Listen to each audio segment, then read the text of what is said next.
Back in March of 2019, we started noticing some odd bruising taking place on Hudson throughout his body, and my wife, being in the medical field, knew that this wasn't any normal type of bruising. I knew that there was a chance that Hudson had leukemia when I noticed petechiae on his arm, which is a sign of low platelets. And in fact, it was. A couple weeks later, we went and had blood work done that showed he did have leukemia.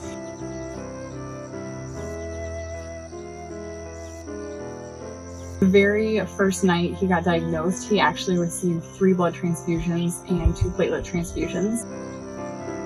For a kid that's less than 2 years old, even I knew that was a big deal.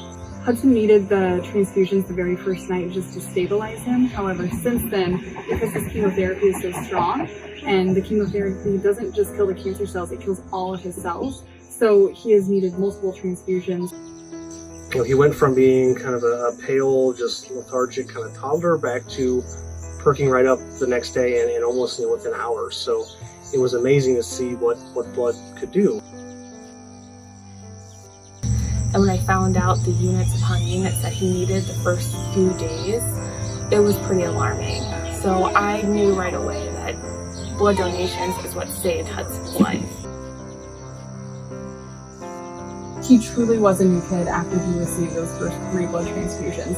You don't really realize the impact that blood donors and blood transfusions have until you actually see firsthand. And honestly, without donors, there's a chance and likelihood that Hudson wouldn't be alive today, because those blood transfusions are what saved his life.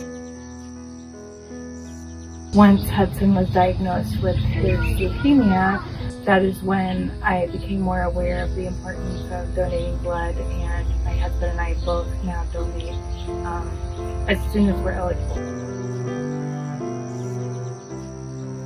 Before this, I worked as a nurse, and I knew how important and critical blood donation was, but until it affects your child or a loved one, you really don't know how important it is and how much it truly means to us. We actually got involved with Scott County Sheriff's Department back in October of 2019, and Jess's brother was the first one to reach out to them and just let them know, like, hey, there's a little boy in the area that loves police cars, loves vehicles, loves anything that makes loud noises. So they reached out to us and wanted to do a little drive-by one day, and to our surprise, it was about 10 cars deep, and they made a little parade for Hudson. It's not abnormal for Hudson to get to see one of those sheriff vehicles at least once a week. If they see him outside, they stop, they'll give him stickers, they give him a sheriff mask. Anytime he's having a bad day, they want to come by and put a smile on his face.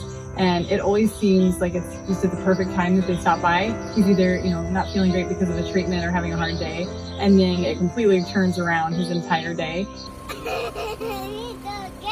Hudson's one of the strongest guys I know, toughest guys. He has a bright spirit. Also, he reminds me of myself when I was his age. I wanted to be a police officer, so it's just awesome to give back to the community and let little Hudson know that we're here for him and we're by his side. You just can't thank them enough for everything they've done for our family and always supporting us and checking in on him.